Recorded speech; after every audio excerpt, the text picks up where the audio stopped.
We are currently live on YouTube, we think, so we're going to get this started.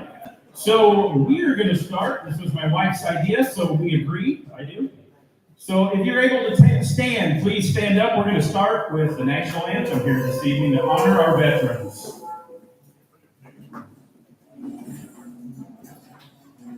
Can you see by the dawn's early light what so proudly we hailed at the twilight's last gleaming, whose broad stripes and bright stars through the perilous fight o'er the ramparts we watched were so gallantly streaming, and the rockets' red glare, their bombs bursting in air, gave proof through the night that our flag was still there. Oh, say does that star-spangled banner yet wave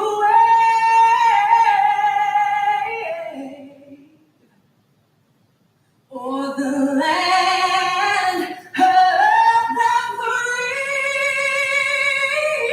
and the home of the brave.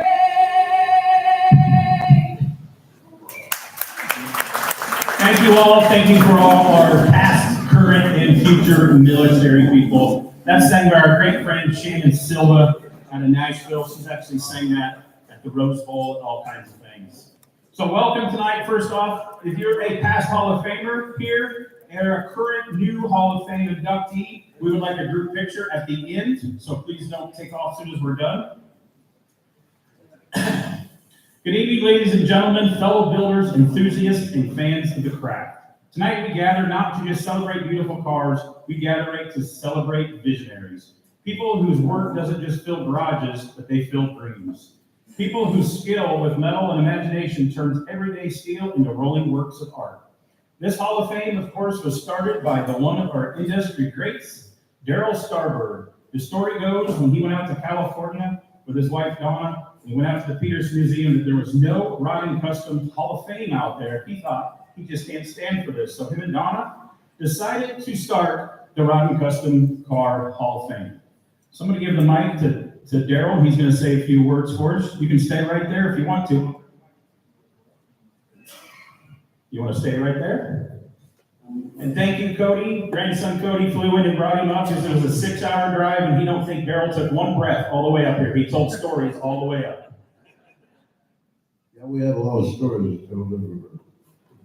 We never had a good time. And to look around and see all you great people here is unbelievable. You know what really amazes me? How in the world do they get all this stuff put together? Yeah, the other one right here knows better than anybody. It's just unbelievable. You know, when I walk around this place, I just say, like, how in the world do they do all this stuff? It's amazing. And but over and above that, and all you guys here, the gals, and be a part of it is just amazing. I still enjoy each and every one of you, and I hope we all get together again. I want to turn 91. Well, I turned 92, didn't I?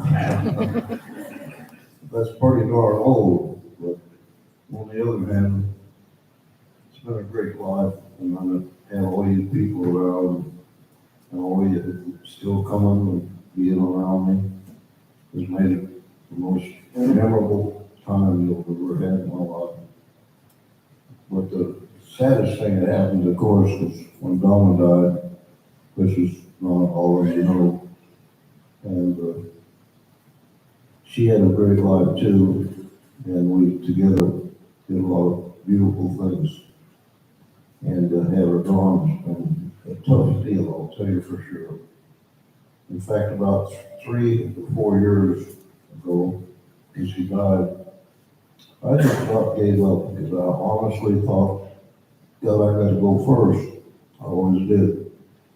And I always thought I'd go with for her many times before her. But over and above all that, to have all of you here tonight is a great pleasure and a memorable occasion for me. So I want you to know that I'll be back next year, I hope. 92, you never know for sure what's going to happen. But on the other hand, I've been the luckiest guy in the world that all year around. So keep going, and we'll see you then. Thank you.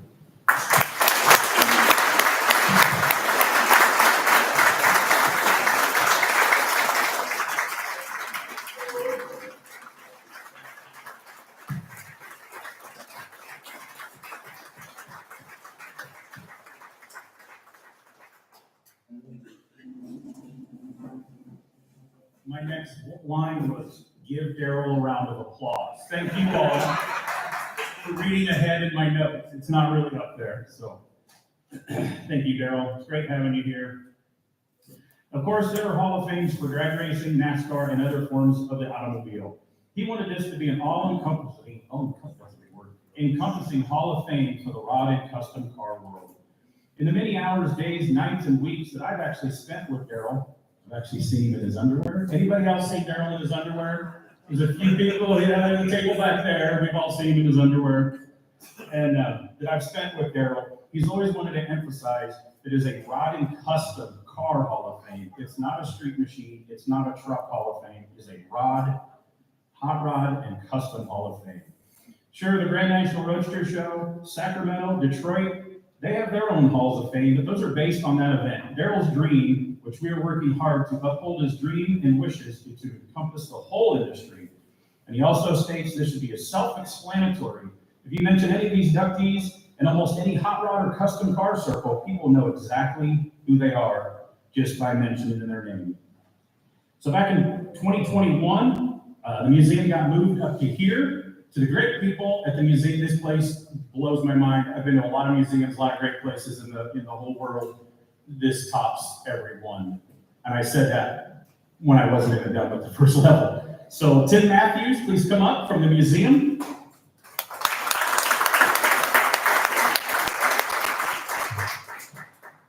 Well, hi everyone. It's pretty cool to be introduced by one of my heroes, Tim Strange, who's also a BMX racer like I used to be, and also an awesome custom car builder. And just a quick show of hands, how many people have never been to the Museum of American Speed before they're in this room?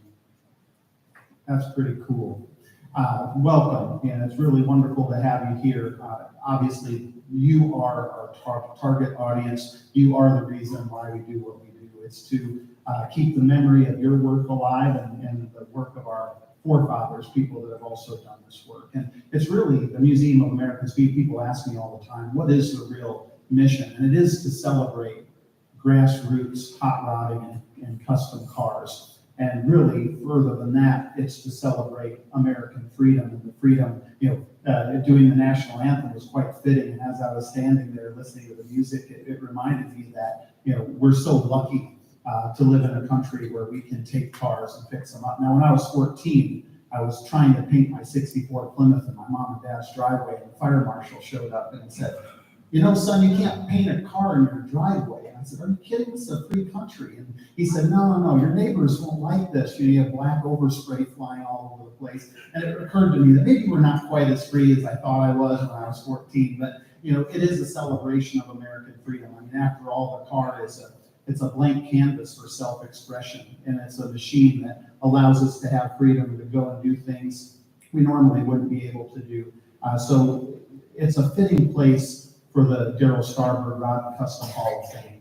And Darryl is my hero. And the fact that we were able to team up with Darryl, and I'll just rewind the clock a little bit, because a lot of people think our conversation started in 2020, but they really date back much earlier than that. even before Clay Smith, who's in the room with us. Clay, could you raise your hand? Clay is my boss, and he's a great guy. I'm a pretty lucky guy to work for a guy like Clay, but even before that, I've been with the company for 20 years. I worked for a man named Bill Smith, and Bill had the utmost admiration for Darryl because Bill, like Darryl, worked in the Midwest, and it was pretty common that it was hard to get attention in the Midwest when all the magazines were happening on the coasts, and he admired Darryl because he was in all the magazines, and he thought, boy, this is a pretty cool cat. And so we've been talking to Darryl for a long, long time. Clay, I don't know how far back it goes. Do you have a date? We started talking in 2003. 2003. And so we've been longtime admirers, and it's really been a dream come true to team up with Darryl and Donna. And I'll be honest, when we raised the stained glass window in the other room, it occurred to me that Donna looked at that glass every morning as the sun came up, and it lit that window up. And so when we put the lights behind it, I started thinking a lot about Darryl and Donna and the work that they did to create their museum and how much time and effort and energy that takes. And, you know, nobody knows that like people that work at a museum. I think people think, well, you work there because it's fun to be around all the cars, but it's really a labor of love to tell human stories. And those are the things that people connect the most with.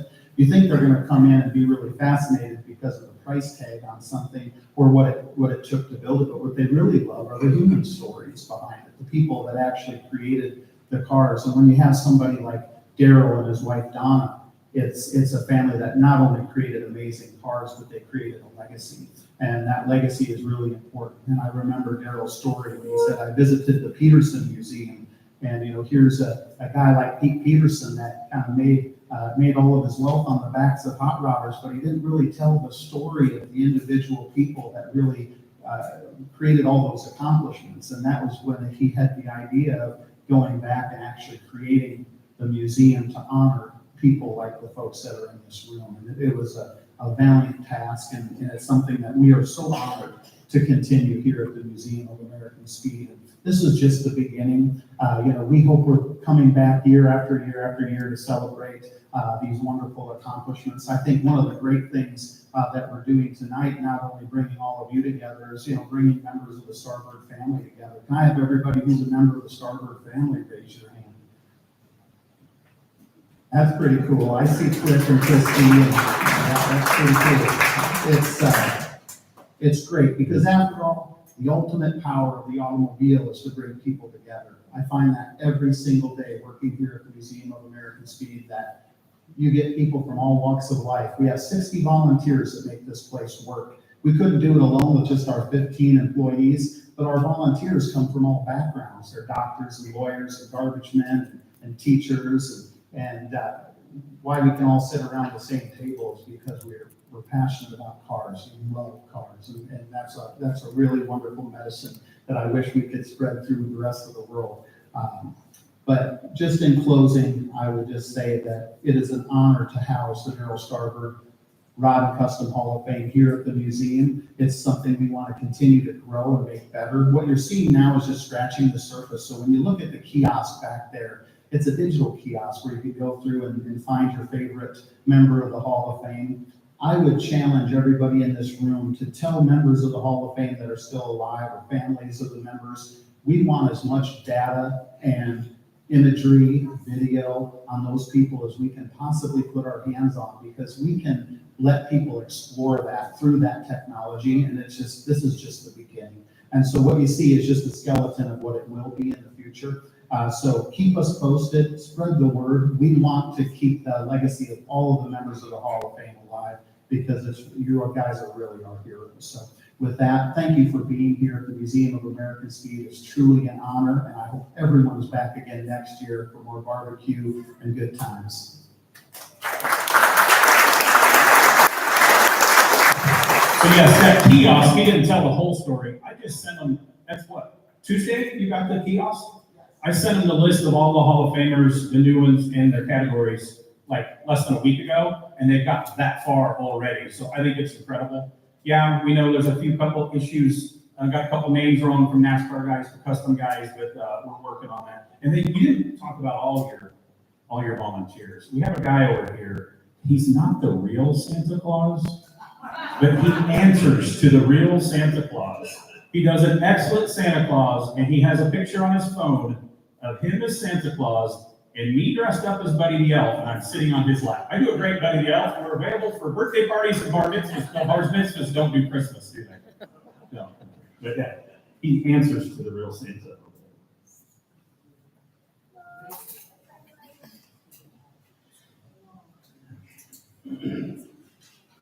Tonight, we will induct a fresh crop of very deserving people in 5 categories. We have more categories, but we don't induct someone in every category each year. We had a couple other people, and they couldn't make it, so we're not inducting them tonight. Getting inducted does not change your inspiration, your work ethic, or your skill. That's already there. It does maybe make you feel a little more accomplished for all your hard work and late nights perfecting your craft. When I got the news 10 years ago that I was getting inducted, it's a very weird feeling. As we were all super critical of ourselves, one of my clients texted me the next day after I told him, and he asked, "Hey man, you taking the day off to celebrate?" And I go, "No, this honor does not come with a check. We must keep working, keep pushing ourselves each day." We've lost a couple of our great friends, Hall of Famers. I apologize if I miss anybody, but in the last year, we've lost our great friend Jack Walker and Gene Winfield. And we want to thank them for all they did for this industry to help us get where we are today. They were one of the people, along with Starbird and Darryl and those guys, that knocked down the trees and built the road for all of us to travel on. As we go through life and we think about it, all of us in this room could have been born in any generation. But aren't we all lucky that we were born in the generation of custom cars? We've been blessed to be around Starbird, Winfield, Hines, Barris, and many other amazing people and craftsmen and many more in this room.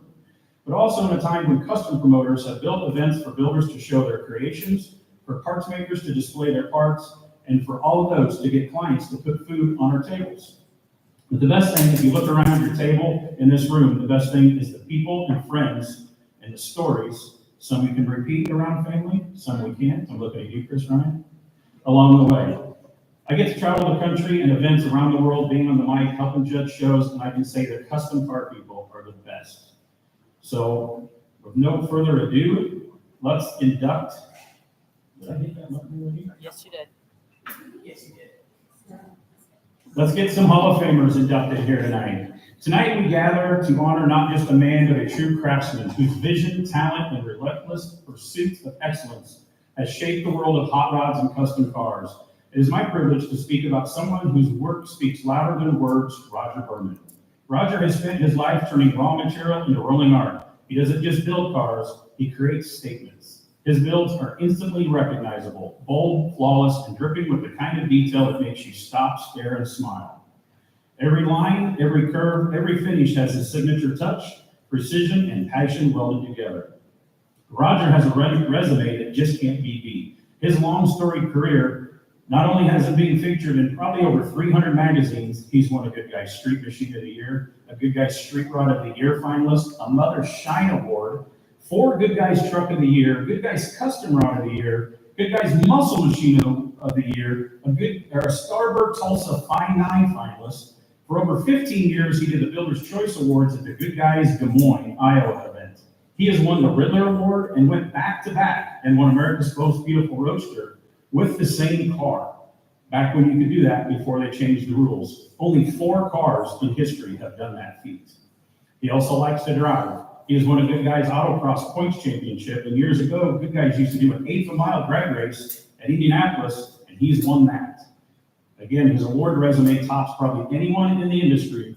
His creations have graced the pages of magazines, the stages of shows, and the hearts of enthusiasts everywhere. From street rods to wild custom, Roger's builds embody the spirit of his Hall of Fame, innovation, style, and lasting influence. Tonight, we don't just honor his past achievements, we celebrate his lasting legacy. Roger, your work has inspired generations of builders and dreamers and will continue to do so for decades to come.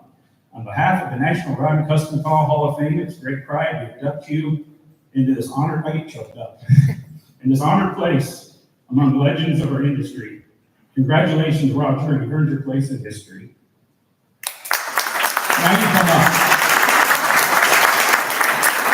I used to pester, I met Roger when I was like 17 years old. He blew me off. I kept pestering and pestering him.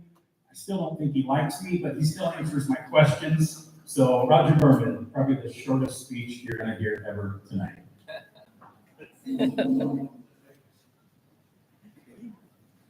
Yeah, I'm not much on the speaking deal. Appreciate everything. I started doing this because I knew I didn't want to work out in the field laying farm towel. That's what my family did. I hated that job and always liked custom stuff.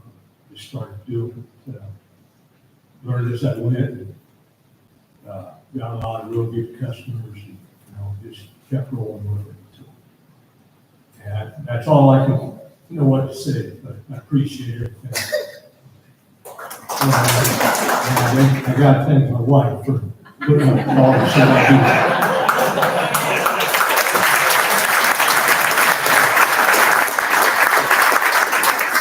And sometimes Roger's lived multiple lifetimes. He has also been a Honda factory ATV driver, raced around the world, did some supercross. That's why he's blown out his knees, but he was like a superstar before he got in the hot rod world. So congratulations again, Roger. Tonight we honor a visionary who helped shape the way we experience, build, and enjoy our cars. A true privilege to celebrate the induction of Ken Callison, the founder of I Did It, in the National Ride Custom Car Hall of Fame as a specialty manufacturer. Ken started I Did It with a simple but powerful idea: make it easier, safer, and better to build custom cars. When he started building columns in his garage, people asked him, who did it? He simply said, I did it. So that's where the name came from. What began as a small specialty manufacturer quickly grew into one of the most respected names in our industry. I Did It became the go-to source for steering columns and related components, products that weren't just parts, but solutions that transformed how builders approached their projects. Through Ken's leadership, I Did It combined innovation with reliability. Builders knew that when they used I Did It, they weren't just installing a steering column, they were installing confidence, craftsmanship, and decades of expertise. That trust didn't come easy. It came from years of hard work, attention to detail, and commitment to the car custom community.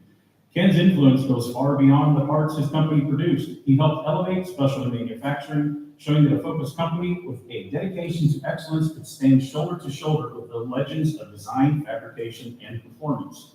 I Did It became a name known not just in shops, but in show halls, magazines, and garages all over the world. And just as importantly, Ken, along with his wife, Jane, their work reflected the heart of our industry, collaboration. He listened to builders, racers, and enthusiasts and gave them what they needed to make their visions a reality. His legacy not only found in the products, but in the thousands of cars, countless memories that I Did It has helped bring to life. So tonight we recognize not just a specialty manufacturer, but a true pioneer, Ken and Jane Callison. Sadly, we've lost Jane, but their vision has steered this industry forward, literally and figuratively.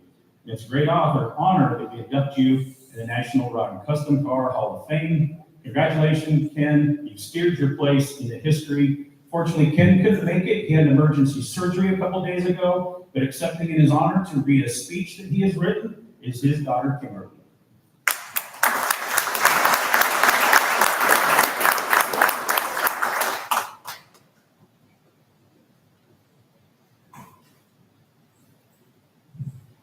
I was fine until we put that picture up.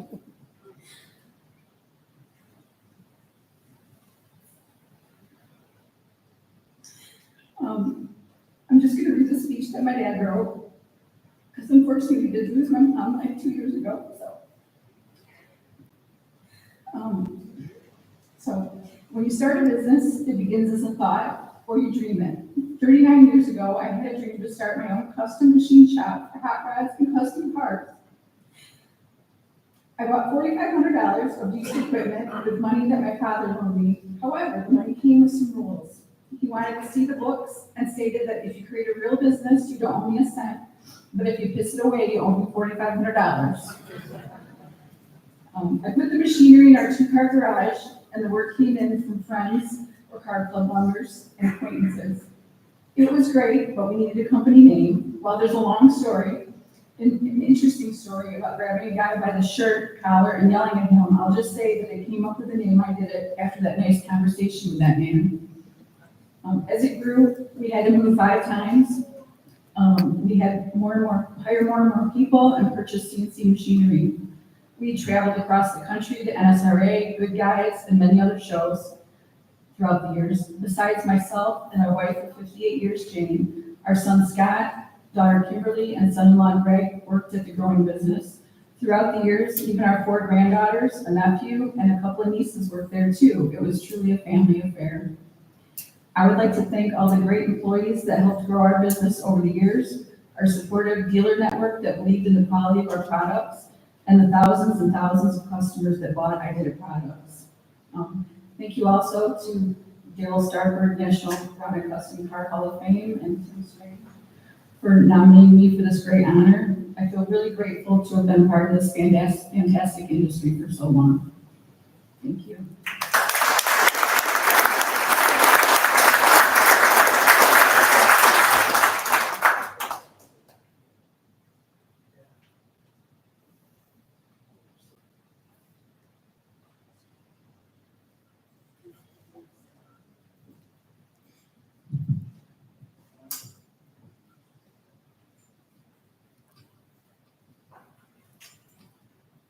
That's not too bad, is it? He was worried about the picture that my wife used for this stuff. Tonight, we honor a man whose canvas has always been steel, whose brush has been a spray gun, and whose colors have stopped people in their tracks. It is with great pride that we induct Mitch Lanzini to the National Robbie Custom Car Hall of Fame in the painter category. Mitch is more than just a painter. He's an artist whose work has defined an era of custom car style. His finishes aren't just shiny, they're alive. Every panel he touches tells a story of imagination, precision, and passion. From subtle fades to wild graphics, from flawless candy coats to jaw-dropping metallics, Mitch has turned ordinary cars into rolling works of art. His reputation not only grew because of the perfection of his work, but because of his consistency of his vision. When you see a Lanzini paint job, you know it. It's bold, it's detailed, and it's unforgettable. He has painted for some of the most iconic builders and projects in our industry, and time after time, his work has elevated cars from great to legendary. Mitch is always, even though he's got a face for radio, he was on a little TV show. I added that other part, I didn't have that written down. Little TV show called Overhauling, is the head painter for a while. And he's also painted not only on TV for that guy named Chip Foose, that's a Hall of Fame member. He's painted America's Most Beautiful Roadster winner, Riddler winner, and been the Grand National Roadster Show Builder of the Year. Mitch's contribution goes beyond the paint booth. He has inspired countless young painters and customizers to chase excellence, to push boundaries, and to treat each job as a masterpiece in the making. His influence can be seen not only on the show floor, but in every garage where someone dares to pick up a spray gun and dream big. The painter core category in this Hall of Fame is reserved for those who have left their mark in color, shine, and creativity, and Mitch Lanzini has done that in spades. His artistry has set new standards, his passion has fueled generations, and his name will forever be associated with excellence in the paint and custom car culture. So tonight, we proudly welcome Mitch Lanzini in the National Robbie Custom Car Hall of Fame.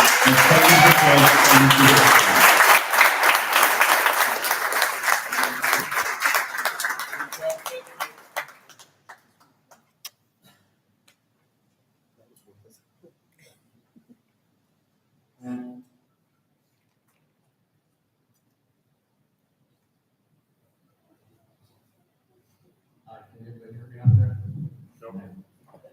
First of all, I'm totally honored. This is crazy. I got a phone call from this guy, and I didn't have any words. I'm like, I didn't know what to tell him. I mean, I'm not the guy that pats himself on the back or thinks he's anybody special.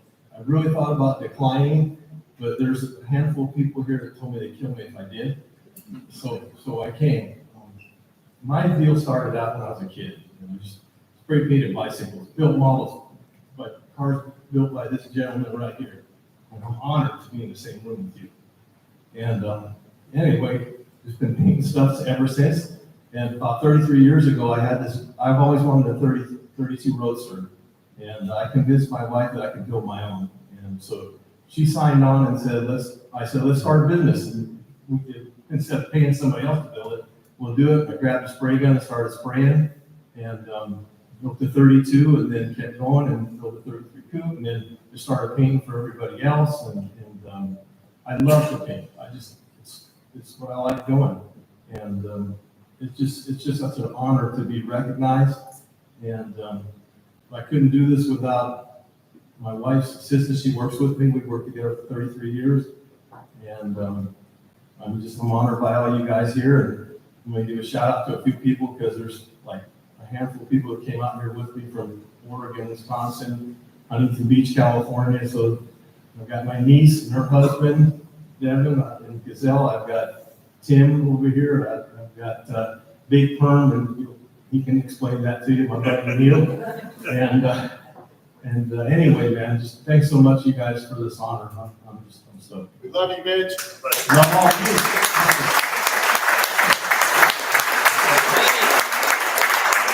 Just a big thanks to my wife who can't be here because she won't fly.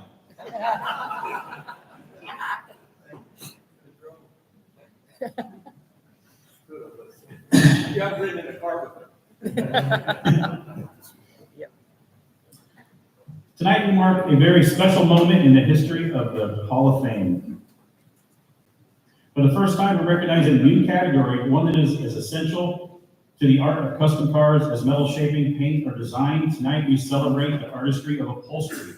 And for the very first time, for the first name ever to be etched in history as a man that's going down, the first ever upholstery person, Sid Shavers, and he has his buddy, friend, and co-conspirator, can we say that?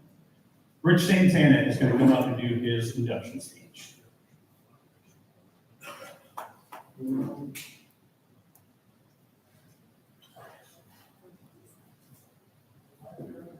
So if anybody else has seen Sid in his underwear, raise your hand.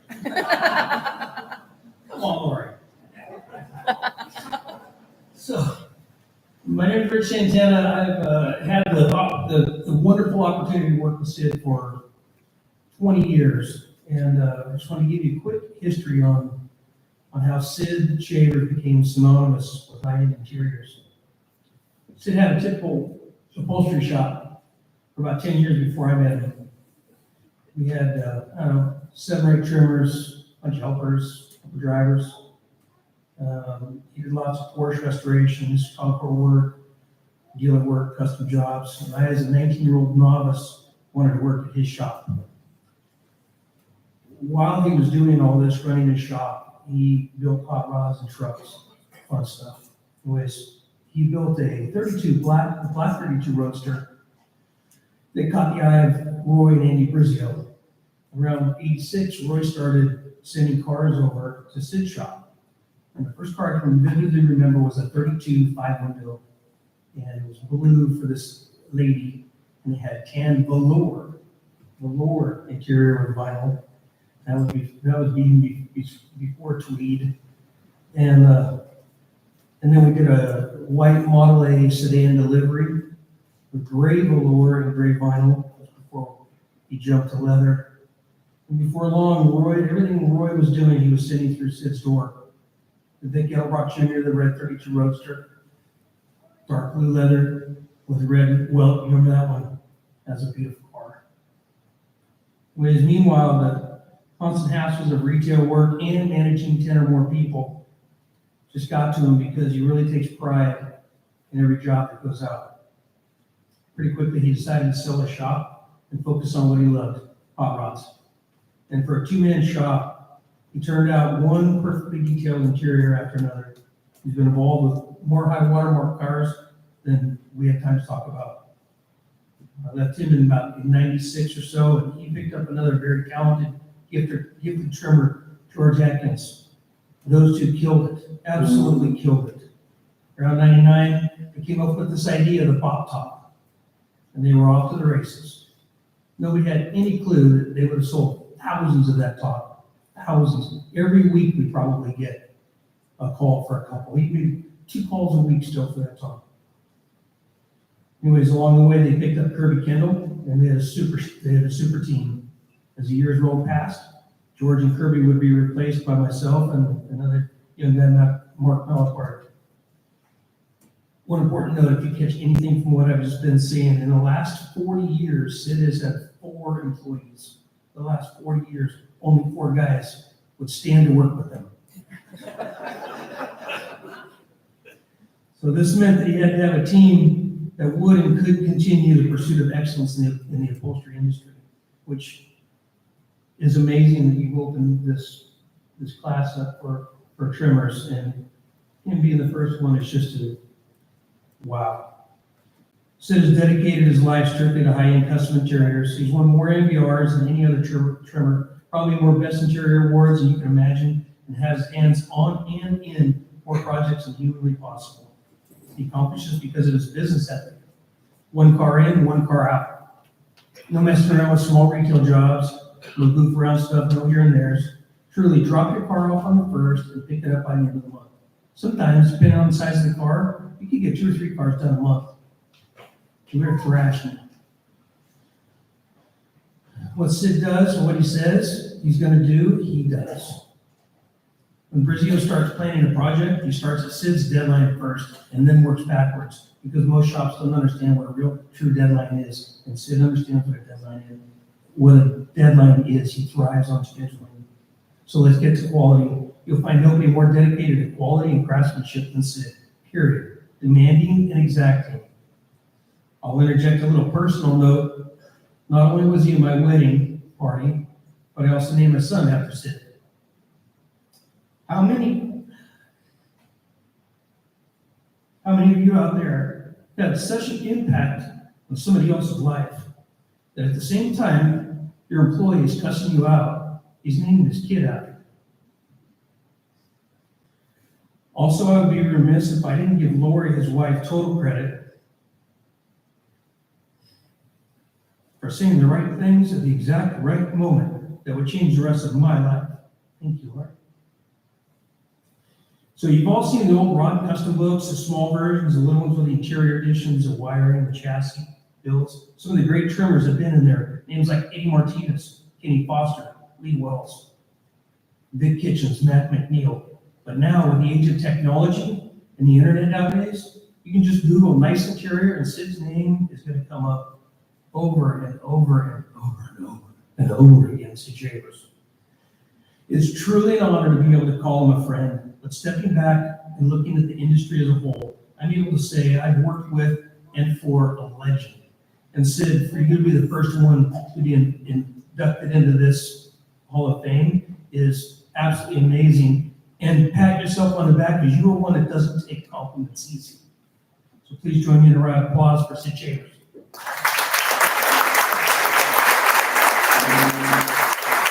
I still got a couple more things to add. We kind of forgot. He also had a book out. He did, remember VCR tapes? He did a VCR tape, and he has been an industry mentor to people. When my wife did upholstery, if he ever got stuck, or she got stuck, he would actually call her back and help. So hold on. For decades, Sid has proven that the inside of a car deserves the same level of craftsmanship, vision, and artistry as the outside. His interiors aren't just seats and stitching, they're experiences. Every stitch tells a story, every pattern reflects intention, every car he touches is elevated into something greater than the sum of its parts.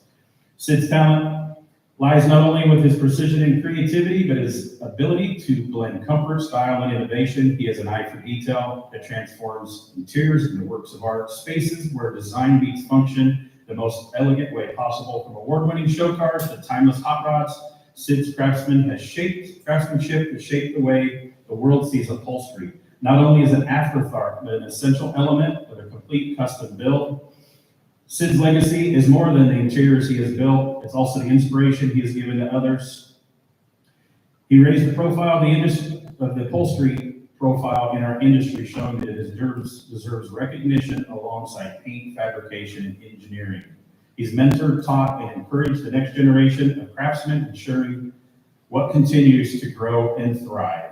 As we launch this new category, we do so by honoring a man who embodies its very spirit. He's not just a trimmer, not just an upholsterer, he's an artist, a craftsman, and from now on, a Hall of Famer. Congratulations, you've stitched your name into history, Sid.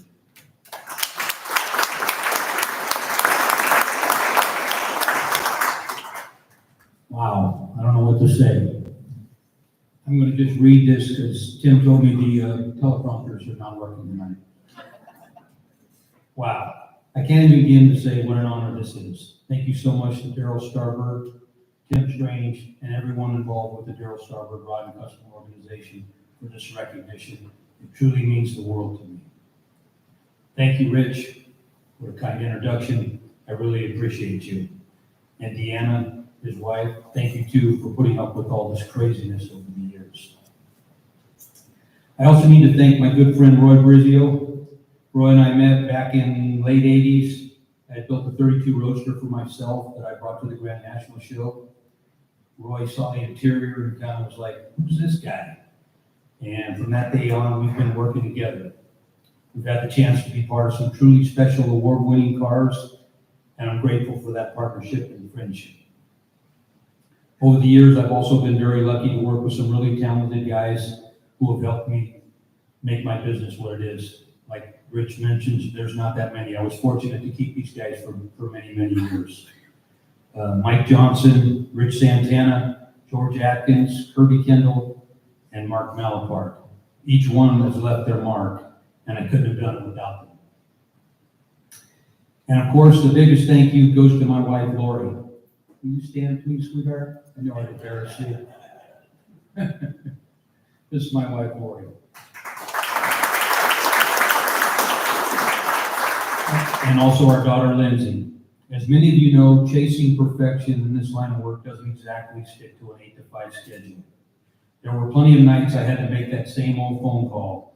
Not gonna make it home for dinner. Not gonna be available this weekend. Through all that, Lori and Lindsay gave nothing but love and support. I could have not done this without them. So from the bottom of my heart, thank you. This honor isn't just mine. It belongs to my family, my friends, my team, and everyone who believed in me and this crazy dream. I'm so grateful. Thank you.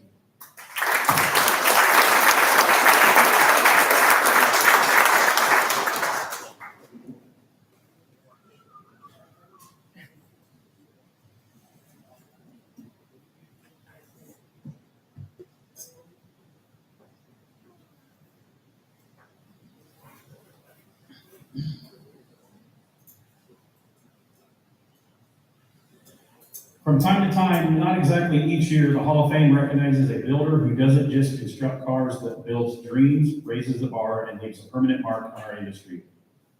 Tonight,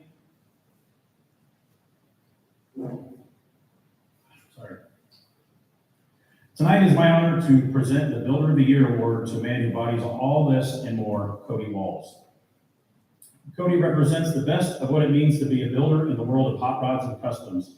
His work is meticulous, creative, and fearless. He has an eye for design that turns visions into rolling art and hands-on craftsmanship to make it real. Every car he touches carries his unmistakable signature, precision in details, balance in the design, and the deep respect for tradition paired with a bold push towards the future. In a world where trends come and go, Cody's builds stand timeless. They draw crowds, they inspire fellow builders, and remind us why custom car culture is as strong as ever. But what makes Cody even more deserving of this honor is his character. He's not only a master craftsman, but a mentor, a leader, someone who uplifts others in the industry, shares his knowledge, encourages the next generation, and helps keep the spirit of hot rodding alive. The title of Builder of the Year is not just one project or one moment. It's about a career of dedication, artistry, and passion. Cody Walls has earned this title with every weld, every line of design, and every car that has left his shop and captured our imaginations. In the recent few years, he has built the gold chop section Buick Fastback with no headlights, styled after a Harley Earl concept car from the early years. The car was in modern rotting along with Build Tech articles, was a Slonic contender at the Grand National Roadster Show, won numerous awards there, along with the Triple Gun Award for paint, fit, and finish. It went on to won the big custom award d'Elegance, the Sacramento Autorama, the Winfield Award in Syracuse, also received Good Guys Custom of the Year, and won the Fine Nine money at the Tulsa Starbird Show. His newest street rod, an East Coast style heavily channeled 32 3-window, a Sloniker contender, and a Starbird Fine Nine finalist in the start of his show season. And that's the car sitting right over there. Cody brought it for us to see. He's a one-man shop. At only 41 years old, he's the fourth youngest to be in the Hall of Fame behind Chip Foose, Troy Trepanier, and some guy named Strange. His next project will be a 32 Ford sedan influenced by the first version of a little coffin. So tonight we celebrate Cody, not only for his incredible machines he has built, but for his inspiration and the legacy he continues to build for all of us. On behalf of the National Rod and Custom Car Hall of Fame, it's my privilege to welcome Cody Walls. You built your way into history.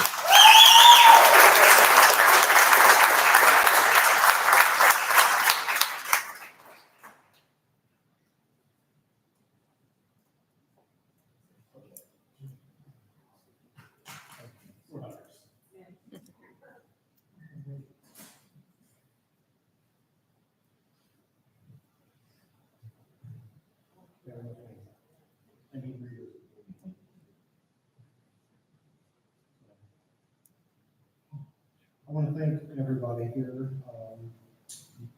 Say hi, I'm Cody, and I'm addicted to cars. I first off would like to thank Darryl, him, and everybody who has made this possible along the way. My family, my friends, and the people in the industry rooting for me, supporting me through this journey. I wouldn't be up here if it wasn't for you all. I grew up always had a fascination with old cars as long as I can remember. I honestly get that from my father. As a young kid, I remember riding in his pickup truck. At night, he would tell me what every car was just by looking at it. It was always mesmerizing to me. In the second grade, my teacher asked me what I wanted to be when I grew up. I told her one of two things, a trash man or building cars. She asked, why is that? And I told her, I don't want to read. I have dyslexia really bad, and it's followed me most of my life, through school and everywhere else. When sure am glad I didn't become a trash man. Then suddenly, my father passed away when I was 12 in a massive heart attack. As I lay in bed at night afterwards at my aunt's house, not being able to sleep, I thought, where am I going to be in 20, 30 years from that moment?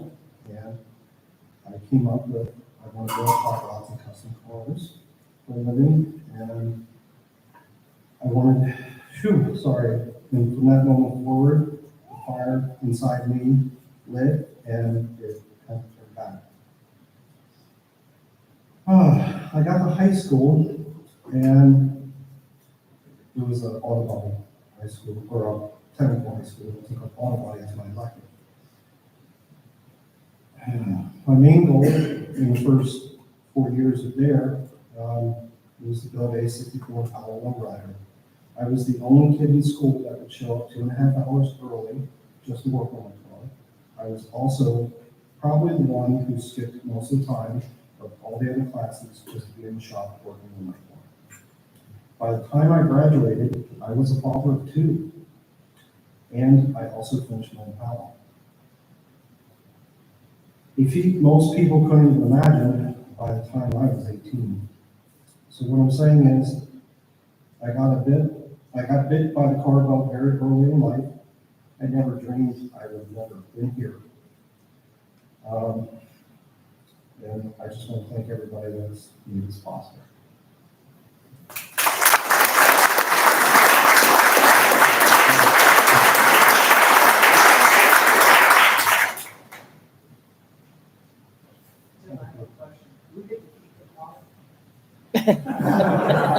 He was going to leave it here for a while, but I think he's taking it down to Dennis McPhail's show next month. But he needs to bring his Buick out and leave it here for a while. He does. So again, we wrap this up here tonight. Past Hall of Famers, current Hall of Famers, we'd like to get some pictures before you bounce tonight. I would like to add a huge thank you to the staff and the crew here at the museum. You guys are incredible. I feel this is the absolutely best place for the Starbird National Rod and Custom Car Hall of Fame. I had notes about the kiosk. We've already talked about the kiosk, so you can learn. And kids will look at that kiosk and touch it more than they'll read a bunch of stuff on the walls. I did that. I paid attention that I went to the new Indy Motor Speedway Museum. They got kiosks everywhere. There's all these kids and families, and they're touching and stuff. And before, when you go there, they just kind of walk through and look at the cars. So I think this kiosk is amazing. And like you said, we can upload as much stuff as you want to. So again, reach out, send them to us or me, and I'll help get everything there. Again, it's only been up for 3 or 4 days. So our plan is to grow this inductee ceremony and celebrate past inductees. And hoping in a few years, this room might have 150, 200 people in here. I would love to see that. This was our first time doing the induction here, and it's taken a lot of work to get here. So one thing we've talked with the museum staff is we would like in the next year to get donations from Hall of Famers, memorabilia, merchandise, something to sell so we can auction to help raise money to put this on. So hopefully next year, half of this doesn't have to come out of me and my wife's pocket to put this on, but we're honored to do it. We believe in carrying this on. I would like again to welcome our new class of inductees into the Rod and Custom Car Hall of Fame. It's not only an honor to be inducted and included in this group of fine people, it's an honor to be the chair of the board and to help put this celebration on. Not all of our board members are here tonight. All of them have been notified. Some of them couldn't make it. One thing that we would like to reach out from people, when is the perfect date? So think about that and email me or call me. We want to find a date that we always can, it's the Hall of Fame weekend. And past Hall of Famers are like, we're going back to the museum in Lincoln. It's hard. We kind of missed some of the people that were going to come. Ray Brizio was going to come and drive, and Mole was thinking about it, but we missed Big Guys Pleasanton. But it's really hard. Me and my wife do a lot of events. Between now and Christmas, we have one free weekend of all the events. So that's how many events that go on in the world that it's hard to pick a perfect weekend and stay with it. So usually, if you've never been in any of the SEMA stuff that I host, a lot of people, when they win an award, they give a quote from somebody, great literary person or something. So I'm going to do that tonight, and you're all going to join me with a quote from one of our greatest living intellectual minds, Will Ferrell. And if you've ever seen that movie, Semi-Pro, the basketball, and they're in the bus, the ELE, you guys, has anybody watched that movie? They look at that movie, and they're fighting. It says ELE. What does that say? It means everybody love everybody. So before you leave here tonight to close the show, on the count of 3, everybody must say, everybody love everybody. 1, 2, 3. Everybody love everybody. Thank you all. Thank you for having us. Thank you for coming tonight. All of you, the fans, the past generation and the new people. It's great. I always just wanted to be in the room, and now I get to do stuff like this and pass on the generations of new inductees. Again, thank you so much to the museum. Thank you, Cody, for bringing Darryl. I think Darryl's having a lot of fun. So a small story here before we wrap up. They're like, what should we put in the room here? I said, can you put some more Darryl Starbird cars in the room for tonight? Cody's bringing his. So they brought these 3 out of storage. Cecil the Diesel. What are those 2 called, Darryl? What's the black caddy called? The Shark, I'm sorry, I should know. He's looking at me like you should know. What's the Riviera called? What's its name? X2000, sorry, I should know that. So they rolled in here, and Cody says, Darryl looked up and says, of course. Darryl Starbird's least favorite car he's ever built in his storied career is Cecil the Diesel. And that's the first one that he sees. And he said he would ask all the kids as they come to the museum, what's your favorite vehicle? Cecil the Diesel. And he's like, oh my goodness. So he was a little let down, but he was laughing about it. So people love Cecil the Diesel, right? I think it's cool. So thank you again, Darryl Starbird, the Bubble Top King, for starting. We miss Donna. This is a lot of work to put this on. Donna did amazing, and how she wrangled you beyond any of our control. So thank you again for Cody for bringing Darryl. It's an honor to be in the room with you guys. It's an honor to be in the room with you guys. Thank you for celebrating all of our new 2025 Hall of Fame inductees. Thank you.